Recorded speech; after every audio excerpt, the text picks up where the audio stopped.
Madame, Monsieur, bonjour et soyez les bienvenus. 41 nouveaux cas de maladie à coronavirus, 31 nouveaux guéris et un nouveau décès ont été annoncés hier par le directeur général de la santé, le professeur Mamadou Samba. Le bilan ivoirien hier est donc de 574 cas confirmés, dont 85 guéris et 5 décès. Les explications tout de suite du directeur général de la santé, le professeur Mamadou Samba.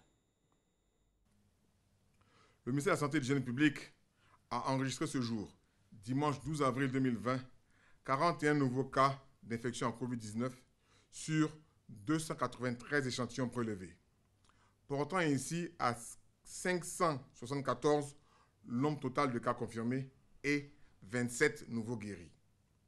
Cependant, l'on enregistre ce jour le décès d'un patient de 32 ans dans un établissement sanitaire privé. Ce dernier présentait une obésité morbide. La Côte d'Ivoire compte donc à ce jour 574 cas confirmés, 85 guéris et 5 décès. Le ministère de la Santé et de l'Hygiène publique présente à la famille du défunt ainsi qu'à toutes les autres familles éplorées ses sincères condoléances. Face à l'évolution croissante de la pandémie dans notre pays, le ministère de la Santé et de l'Hygiène publique renouvelle à la population l'importance du respect des mesures mises en place par le gouvernement. Ces mesures ont pour but de limiter la propagation du virus. Aussi, est-il important de réduire les déplacements non essentiels et de porter le masque lors de nos différentes sorties pour se protéger et éviter de contaminer les autres. Toutefois, devant l'apparition de signes tels que la toux, la fièvre et des difficultés respiratoires, vous êtes prié de contacter de toute urgence les numéros gratuits suivants, le 101, le 119, le 125 et le 143. Le ministère de la Santé et de l'Hygiène publique renouvelle son appel au respect strict des mesures de prévention pour freiner la propagation de la maladie.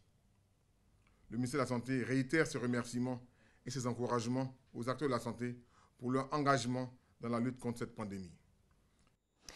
Toujours en Côte d'Ivoire, 292 personnes interpellées récemment par des éléments de la gendarmerie.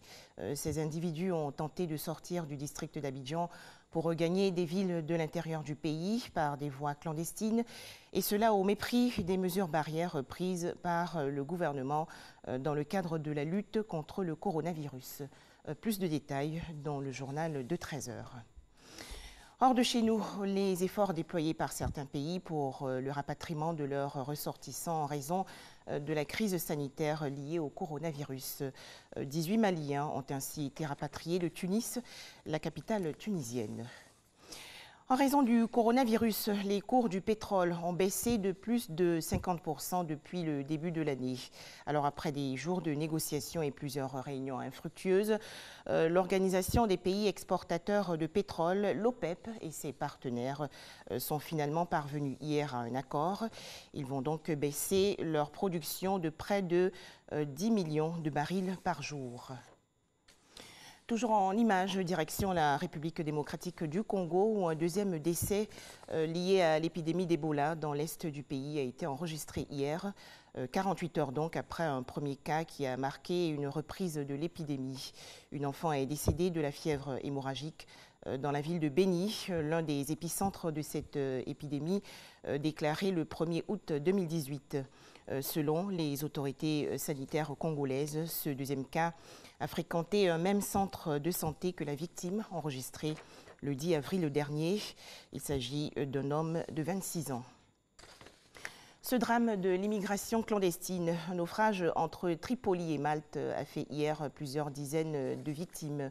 Les organisations non gouvernementales s'inquiètent car il n'y a plus de navires de secours dans la zone.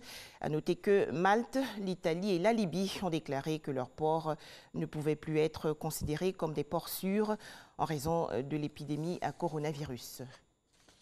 Enfin, en Israël, le président Reuven Rivlin a refusé hier d'accorder un délai supplémentaire à Benny Gantz pour former un gouvernement. Benny Gantz avait réclamé plus de temps pour rassembler des forces politiques avec son rival, le Premier ministre sortant Benjamin Netanyahou. Merci de nous avoir suivis. 13h, le journal.